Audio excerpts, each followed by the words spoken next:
আচ্ছা, আ আমরা যদি একটু কল্পনা করি, ধরুন এমন একটা সুযোগ পাওয়া গেল, যেখানে মাত্র কয়েক ঘন্টার সঠিক ব্যবহারের মাধ্যমে আম ৮৩ বছর বা তার চেয়েও বেশি সময়ের একটা অর্জন বা ফল পাওয়া সম্ভব। ব্যাপারটা কেমন হতো?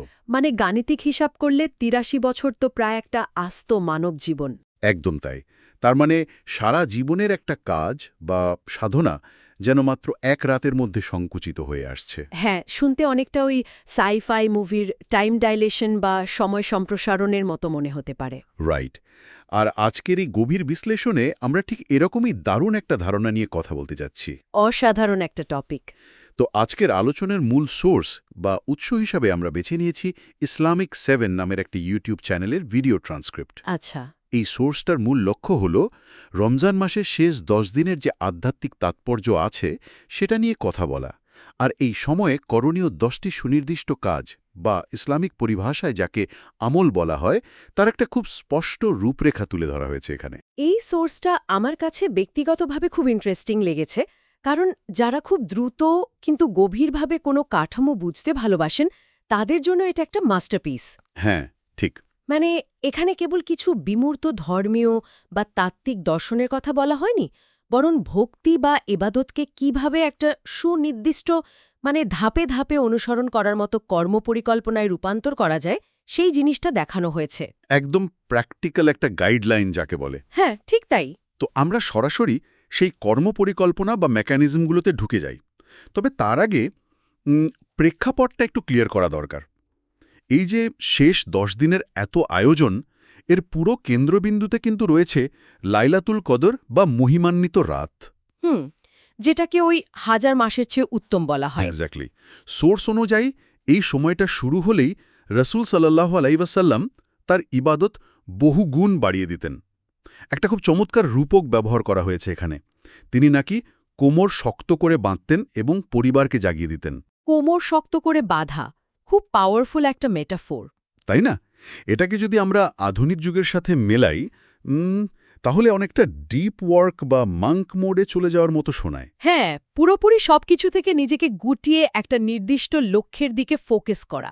কিন্তু আমার একটা প্রশ্ন আছে এখানে। মানে বাস্তবতার দিক থেকে চিন্তা করলে আমাদের তো একটা চরম ব্যস্ত জীবন। সকালে অফিসে দৌড়াতে হয়, হাজার রকম চাপ থাকে। তো এই দৈনন্দিন রুটিন থেকে রাতারাতি এরকম একটা তীব্র মনোসংযোগে বা ফোকাসে প্রবেশ করা কি আদৌ সম্ভব? খুব যৌক্তিক একটা পয়েন্ট তুলেছেন। মানুষের মন তো আর কোনো সুইচ না, যে টুপ করে জাগতিক চিন্তা বন্ধ করে দিলাম আর আধ্যাত্মিকতা চালু হয়ে গেল। ঠিক, ব্যাপারটা এত সহজ না। মনস্তত্ত্বের ভাষায় এই জিনিসটাকে বলা যায় কগনিটিভ শিফট বা চিন্তার কাঠামোগত পরিবর্তন। এটা তো রাতারাতি হওয়া সম্ভব নয়। তবে মজার ব্যাপার হলো, এই সোর্সটার ভেতরেই কিন্তু এর একটা প্র্যাকটিক্যাল সমাধান দেওয়া আছে। ও আচ্ছা, তাই নাকি? হ্যাঁ, ভিডিও নবম আমল বা ধাপটার দিকে যদি আমরা তাকাই, সেখানে বলা হয়েছে দুনিয়াবি ব্যস্ততা কমিয়ে দেওয়ার কথা। মানে জাগতিক কাজকর্ম কমিয়ে ফেলা। হ্যাঁ, যেমন ধরুন শপিং করা বা অহেতুক ঘোরাঘুরি করা, সোশ্যাল মিডিয়া স্ক্রল করা, এগুলো একদম কমিয়ে ফেলা। হুম, বুঝতে পারছি। এটাকে মনস্তাত্ত্বিক বুক থেকে দেখলে এটা মূলত একটা ডোপামিন ডিটক্স বা এক্সটার্নাল নয়েজ কমানোর প্রক্রিয়া। আমাদের আধুনিক মস্তিষ্ক তো সবসময় চারপাশের হাজারো তথ্য আর নোটিফিকেশন দিয়ে ওভারলোডেড থাকে। একদম তাই। সারাক্ষণই তো টুংটাং শব্দ হচ্ছে। তো এই কগনিটিভ ওভারলোড নিয়ে কোনোভাবেই গভীর মনোযোগ অর্জন করা সম্ভব না। তাই কোমর শক্ত করে বাঁধার প্রথম ধাপটা রাত জাগা নয়, বরং দিনের বেলায় এই বাহ্যিক নয়েজগুলো থেকে নিজেকে সরিয়ে নেওয়া। দারুণ একটা পয়েন্ট। মানে নতুন কিছু যোগ করার আগে পুরনো আর অপ্রয়োজনীয় অভ্যাসগুলোকে সাময়িকভাবে ছেঁটে ফেলতে হবে। অনেকটা ডিজিটাল আইসোলেশনের মতো। ঠিক তাই, মস্তিষ্ককে আগে শান্ত হওয়ার সুযোগ দিতে হবে। আচ্ছা, তো এই মানসিক কোলাহল কমানোর পর পরবর্তী ধাপটা কি দাঁড়াচ্ছে? এই উৎস অনুযায়ী ফোকাসের চূড়ায় পৌঁছানোর উপায় হল শারীরিক নির্জনতা আর রাতের বেলা জেগে থাকা। প্রথম আমল হিসেবে বলা হয়েছে ইতেকাফের কথা, মানে দুনিয়ার সব কাজ ছেড়ে দিয়ে মসজিদে অবস্থান করা। এরপর বলা হয়েছে শেষ দশকের বিজোড় রাতগুলোতে জাগরণ করা। মানে ২১, ২৩, ২৫, ২৭ আর ৩৯তম রাতগুলো, তাই তো? রাইট। আর সেই সাথে রাতের শেষ তৃতীয়াংশে তাহাজ্জুদ পড়ার কথা বলা হয়েছে। কিন্তু আবারও সেই প্র্যাকটিক্যালিটির প্রশ্নটা চলে আসে। একজন সাধারণ কর্মজীবী মানুষের পক্ষে টানা 10 দিন সব ছেড়ে ছুড়ে মসজিদে বসে থাকা কতটা সম্ভব? প্রথম দর্শনে এটা আসলেই বেশ কঠিন মনে হয়। তবে এই কাঠামোর ভেতরে খুব চমৎকার একটা ফ্লেক্সিবিলিটি বা নমনীয়তা আছে। সেটা কেমন? সোর্সটিতে খুব স্পষ্টভাবে বলা আছে, যদি কারোর পক্ষে পুরো 10 দিন সম্ভব না হয় তবে সে যেন 3 দিন করে, তাও না পারলে অন্তত 1 দিন যেন সে এই নির্জনতা পালন করে। আচ্ছা, মানে অপশন দেওয়া আছে।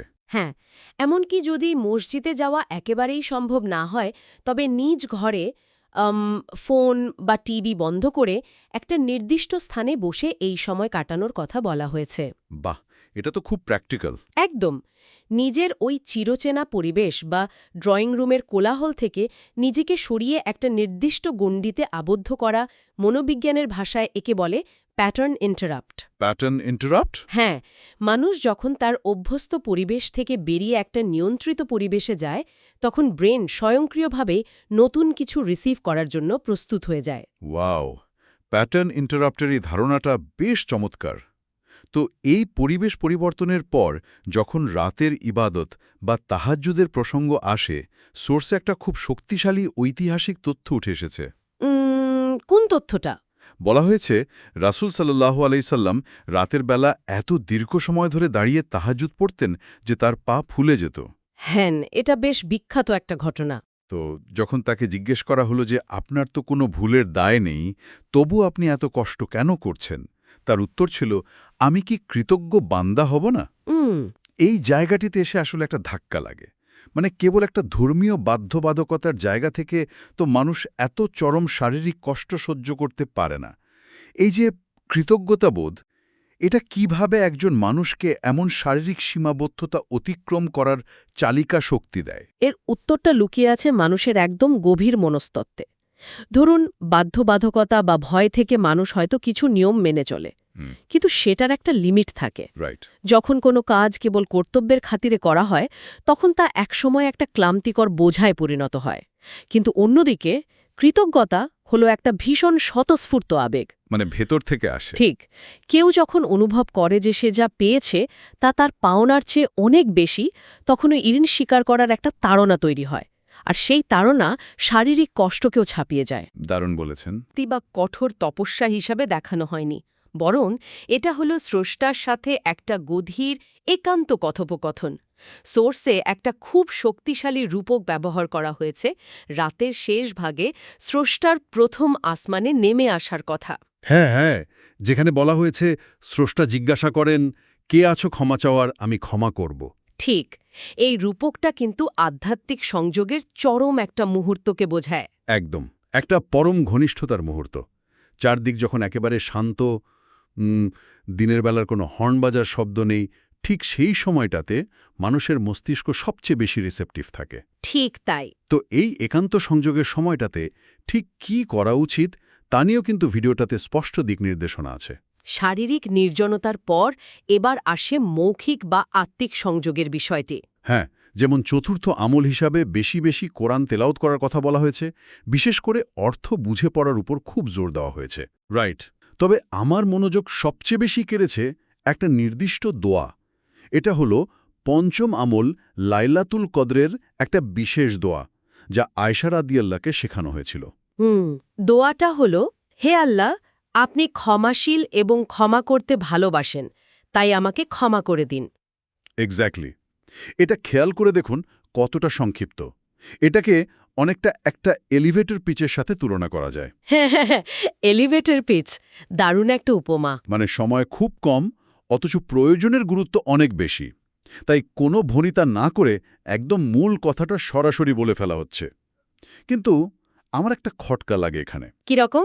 যখন বলা হচ্ছে এই মহিমান্বিত রাতে সব অর্জনের সুযোগ রয়েছে, তখন ধন সম্পদ বা সাফল্যের পরিবর্তে বিশেষভাবে কেবল এই ক্ষমা চাওয়ার উপরই এত ফোকাস দেওয়া হলো কেন? খুব সুন্দর একটা প্রশ্ন। এর পেছনের তাত্ত্বিক অর্থটা বেশ গভীর। আসলে যে কোনো প্রবৃদ্ধির পূর্বশর্তই হল পরিচ্ছন্নতা। পরিচ্ছন্নতা মানে মনের দিক থেকে? হ্যাঁ, মনস্তাত্ত্বিক বা আধ্যাত্মিক দৃষ্টিকোণ থেকে দেখলে মানুষের মন বা আত্মা যখন অপরাধবোধ, অনুশোচনা বা অতীতে ভুলের বোঝায় ভারাক্রান্ত থাকে তখন সে সামনে এগোতে পারে না। একটা অদৃশ্য বোঝা নিয়ে হাঁটার মতো। একদম। অবচেতন মনে জমে থাকা এই গ্লানি মানুষের আত্মবিশ্বাস নষ্ট করে দেয়। ক্ষমা পাওয়ার কনসেপ্টটা ঠিক এই জায়গাতেই কাজ করে। এটা অতীতের সমস্ত নেতিবাচক বোঝা নামিয়ে দিয়ে জীবনের একটা নতুন অধ্যায় বা ক্লিন স্লেট শুরু করার সুযোগ দেয়। ও, ক্লিন স্লেট, বুঝতে পেরেছি। সোর্সটিতে যে সপ্তম আমল হিসাবে ইস্তেগফার বা ক্ষমা প্রার্থনার কথা আলাদাভাবে বলা হয়েছে তার মেকানিজমও এটাই। স্রষ্টার ক্ষমাশীলতা যে তার রাগের চেয়ে অনেক বড়, এই বিশ্বাসটা মানুষকে আত্মগ্লানি থেকে মুক্তি দেয়। এই আত্মগ্লানি থেকে মুক্তির চূড়ান্ত প্রকাশটা মনে হয় দশম বা শেষ আমলটাতে দেখা যায়, যেখানে সিজদাতে গিয়ে নিজের আর সবার জন্য দোয়া করার কথা উল্লেখ আছে। হ্যাঁ, সিজদার বিষয়টা খুব ইন্টারেস্টিং। বাহ্যিকভাবে দেখলে সিজদা তো স্রেফ মাটিতে মাথা ঠেকানো, কিন্তু এর পেছনের মূল দর্শনটা আসলে কি? সেজদা হল শারীরিক অবনমন বা বিনয়ের একদম চূড়ান্ত রূপ। মানে মানুষের সবচেয়ে দামি আর অহংকারের প্রতীক তো তার মাথা। একদম তাই। যখন কেউ সেই মাথাটাকে স্বেচ্ছায় সবচেয়ে নিচু স্থানে মানে মাটিতে লুটিয়ে দেয় তখন সে মূলত তার অহংকার বা ইগোকে বিসর্জন দেয়। ইগোর পতন। হ্যাঁ, মনস্তাত্ত্বিক বিশ্লেষণে ইগোর এই পতনই মানুষকে সবচেয়ে বেশি মানসিক মুক্তি এনে দেয়। নিজেকে সম্পূর্ণরূপে সমর্পণ করার এই অনুভূতি মনকে একটা শূন্য ও প্রশান্ত অবস্থায় নিয়ে যায়, যেটা একটা গভীর আধ্যাত্মিক অভিজ্ঞতার জন্য খুব জরুরি। ঠিক। আচ্ছা, এতক্ষণ ধরে আমরা যে বিষয়গুলো নিয়ে আলোচনা করলাম, এতেকাফ, তাহাজ্জুদ, ইস্তেগফার বা সিজদা, এগুলো সবই কিন্তু ভীষণভাবে ব্যক্তিকেন্দ্রিক। হ্যাঁ, নিজের আত্মার পরিশুদ্ধির ব্যাপার। রাইট। কিন্তু কোনো জীবন দর্শনই তো কেবল আত্মকেন্দ্রিক হতে পারে না, আর এই উৎসটিও তার ব্যতিক্রম নয়। ব্যক্তিগত মুক্তির পাশাপাশি এখানে সামাজিক দায়িত্বের কথাও খুব জোরালোভাবে এসেছে। হ্যাঁ, ষষ্ঠ আমলটার কথা বলছেন তো, সাদকা বা দান করার বিষয়টা। এক্স্যাক্টলি। আর এখানে রসুল সাল্লাল্লাহু আলাইহি সাল্লামের দানশীলতাকে একটা চমৎকার রূপক দিয়ে বোঝানো হয়েছে, প্রবাহিত বাতাস। প্রবাহিত বাতাস। এই রূপকটা আমাকে খুব ভাবিয়েছে, কারণ প্রবাহিত বাতাস তো কোনো নির্দিষ্ট দিকে বয় না, আর এর কোনো বাজবিচারও থাকে না। এই উপমাটার অন্তর্নিহিত অর্থ কি হতে পারে আপনার মতে? এই রূপকটা কিন্তু পুরো আলোচনার অন্যতম শক্তিশালী একটা জায়গা। বাতাসের মূলত দুটো বৈশিষ্ট্য আছে। প্রথমত, বাতাস যখন বয় সে ভেদাভেদ করে না যে কার গায়ে বাতাস লাগবে আর কার গায়ে লাগবে না। হ্যাঁ, সবার জন্যই সমান। আর দ্বিতীয়ত, বদ্ধ ঘরে বাতাস যেমন নতুন অক্সিজেন এনে মৃতপ্রায় পরিবেশকে বাঁচিয়ে তোলে, দানের মেকানিজমটাও ঠিক সেভাবেই কাজ করে। ওয়া, মারা লাভ রইমা। দারুণ বলেছেন। এখানে বলা হয়েছে গরিবদের খাবার দিতে, ইফতার করাতে। সমাজকে যদি আমরা একটা শরীর হিসেবে ধরি, তবে অর্থ হল সেই শরীরের রক্তপ্রবাহ। নিঃস্বার্থ দান এই থমকে থাকা রক্তপ্রবাহকে সচল করে। তার মানে এই সোর্স অনুযায়ী ব্যক্তিগত আধ্যাত্মিক উন্নতি তখনই পূর্ণতা পায় যখন তা সমাজের কল্যাণের সাথে যুক্ত হয়। একদম। শুধু জায়নামাজে বসে থাকলে চক্রটা পূর্ণ হয় না। আর সমাজের এই বৃহত্তর গণ্ডির পাশাপাশি সবচেয়ে ক্ষুদ্র কিন্তু গুরুত্বপূর্ণ ইউনিট মানে পরিবারের কথাও তো এখানে এসেছে। হ্যাঁ, অষ্টম আমলটিতে পরিবারকে ইবাদতে উৎসাহিত করা। রাইট। একসাথে ইবাদত করা বা বাচ্চাদের লাইলাতুল কদর সম্পর্কে শেখানো। আধ্যাত্মিকতা তো কোনো বিচ্ছিন্ন দ্বীপ নয়। কেউ যদি ফোকাস করতে গিয়ে নিজেকে পরিবার থেকে পুরোপুরি গুটিয়ে নেয় তবে সেটা একপাক্ষিক হয়ে যায়। ব্যালেন্সটা নষ্ট হয়ে যায়। পরিবারকে যুক্ত করার মানে হল একটা পজিটিভ ইকোসিস্টেম তৈরি করা। জ্ঞান যখন পরবর্তী প্রজন্মের কাছে হস্তান্তরিত হয় তখন তার প্রভাব বহুগুণ বেড়ে যায়। চমৎকার একটা ব্যাপার। তাহলে আমরা যদি শুরু থেকে এই পুরো 10 দিনের একটা লজিক্যাল ম্যাপ তৈরি করি, এটা কেবল কিছু নিয়মের লিস্ট থাকে না। না, মোটেও না। এটা আসলে একটা পূর্ণাঙ্গ রিবুট বা পুনর্গঠন প্রক্রিয়া। প্রথমে বাহ্যিক কোলাহল কমানো, তারপর শারীরিক নির্জনতা, এরপর রাতের নিস্তব্ধতায় নিজের ইগোকে সরিয়ে রেখে ক্ষমা চাওয়া, আর শেষে সেই পরিচ্ছন্ন মন নিয়ে পরিবার আর সমাজের সাথে যুক্ত হওয়া। এটা একটা নিখুঁত মেকানিজম। জাগতিক জীবনের ডোপামিন নির্ভরতা থেকে বেরিয়ে এসে কিভাবে একটা লক্ষ্যের দিকে ফোকাস করতে হয়, এই 10 দিনের রূপরেখা তার একটা মাস্টার ক্লাস। একদম। যে কোনো মানুষ তার জীবনে অগ্রাধিকার নির্ধারণ বা শৃঙ্খলা আনার জন্য এখান থেকে দারুণ কিছু শিখতে পারে। হ্যাঁ, প্রায়োগিক দিক থেকে এটা খুবই বাস্তবসম্মত। আর ঠিক এই অগ্রাধিকার নির্ধারণের জায়গাটাতেই আজকের আলোচনার সবচেয়ে বড় ধাক্কাটা লুকিয়ে আছে। শেষে সতর্ক বার্তাটা। হ্যাঁ, উৎসের একেবারে শেষে এসে একটা গভীর সতর্ক বার্তা দেওয়া হয়েছে। হয়তো এই রমজানই আমাদের জীবনের শেষ রমজান। এই একটা বাক্য মুহূর্তের মধ্যে পুরো আলোচনাকে একটা তীব্র আর্জেন্সি বা তাগিদে রূপান্তর করে ফেলে।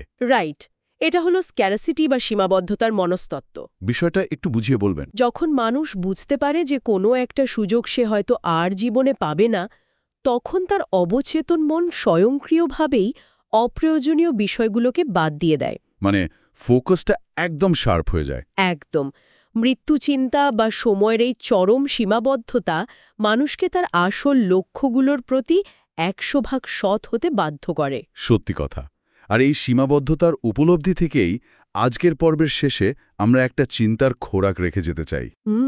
এই যে হয়তো এটাই শেষ সুযোগ কনসেপ্টটি, এটাকে কেবল এই 10 দিনের আধ্যাত্মিক চর্চার মধ্যে সীমাবদ্ধ রাখার কোনো কারণ নেই। না, জীবন তো অনেক বড় ক্যানভাস। রাইট। আমরা যদি আমাদের জীবনের প্রতিটি গুরুত্বপূর্ণ লক্ষ্য, দীর্ঘদিনের স্বপ্ন কিংবা প্রিয়জনদের সাথে কাটানো মুহূর্তগুলোকেও এই 10 দিনের মতো জীবনের শেষ সুযোগ হিসাবে ধরে নিই। ওয়াও, একটা দারুণ শিফট হতে পারে চিন্তায়। হ্যাঁ, যদি সেই একই তীব্র মনোযোগ, বাইরের কোলাহলকে দূরে সরিয়ে রাখার মানসিকতা আর প্রবাহিত বাতাসের মতো নিঃস্বার্থ দৃষ্টিভঙ্গি দিয়ে দৈনন্দিন জীবনকে পরিচালনা করা যায়, তাহলে হয়তো আমাদের জীবনের প্রতিটি সাধারণ দিনই ওই ৮৩ বছরের সমান অর্থবহ হয়ে উঠতে পারে। অসাধারণ একটা উপসংহার। তো আজকের এই গভীর বিশ্লেষণ আমরা এখানেই শেষ করছি। কথা হবে পরবর্তী কোনো বিষয়বস্তু নিয়ে।